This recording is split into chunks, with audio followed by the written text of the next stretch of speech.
When he wrote the Ballade des Pendus in 1463, François Villon was speaking with the voice of a hanged man. This is the detail of an illumination by Jean Fouquet. It's taken from a manuscript of the Grande Chronique de France around 1460, so it's really the same time. The gibbet of Montfaucon served for a long time as the main execution site for the city of Paris. And I want to tell you about a noble man, Sauvage de Freminville, who was publicly executed on December 15, 1427. When he was brought to the gallows, he wanted to make his confession for the salvation of his soul, but the authorities refused to let him live so long. He was hung a first time, then the rope broke. The condemned fell and broke his back and one leg. He had to climb back up to be hanged and strangled. Writings report that the body of Sauvage de Freminville was removed from the gibbet on September 10, 1428, having been left to decay for 9 months after the execution. That's how it was done. So, I'd like to mention 3 elements I researched to make the music video featuring Villon's text. First, the topic of ex-votos. Second, the tradition of danse macabre in the Middle Ages. And third, how I structured the video after François Villon's poem. So, ex-votos first. An ex-voto is a physical object that believers bring to a sacred place either as a prayer or as a way to thank God. And choreographer John Xavier has been working for several years on ex-votos, more precisely on replicas of body parts used as voting offerings. This is an ancestral practice that continues.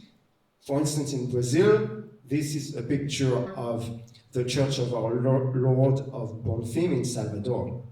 The ex-voto is a very special object because it's a physical object, but it becomes a bridge between the physical and the spiritual, an intimate link between the human and the divine. It is this intimacy that we explored in the music video, especially in the choreography.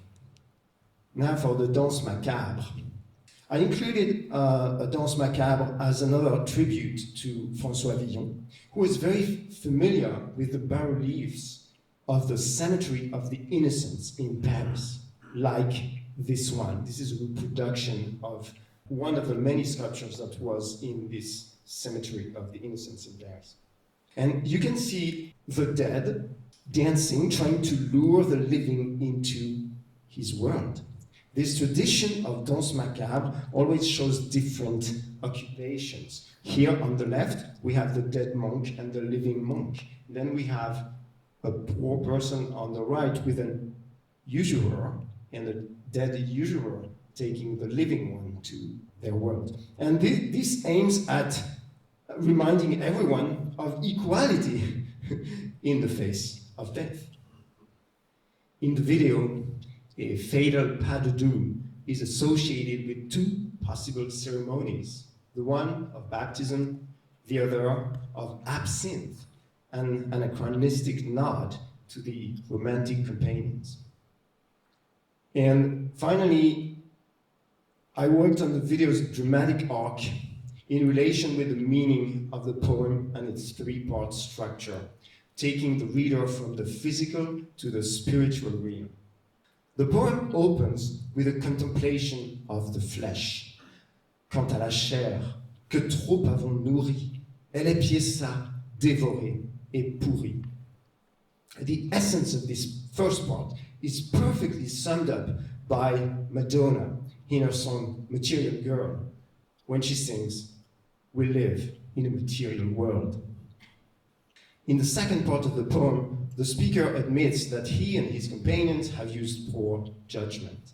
Their salvation can be purchased only at the price of intercessory prayer. Excusez-nous, puisque sommes transis, envers le Fils de la Vierge Marie. In his book, François Villon Revisited, David Fine explains the souls of the hanged, suspended between salvation and damnation, form a spiritual parallel with the bodies suspended between heaven and earth. In the third part, the corpses reappear, but their bodies have undergone a great transformation. La pluie nous a débués et lavés. The stripping away of the flesh represents a restructuring of values. The rain washed and purified the body, ridding it of all flesh.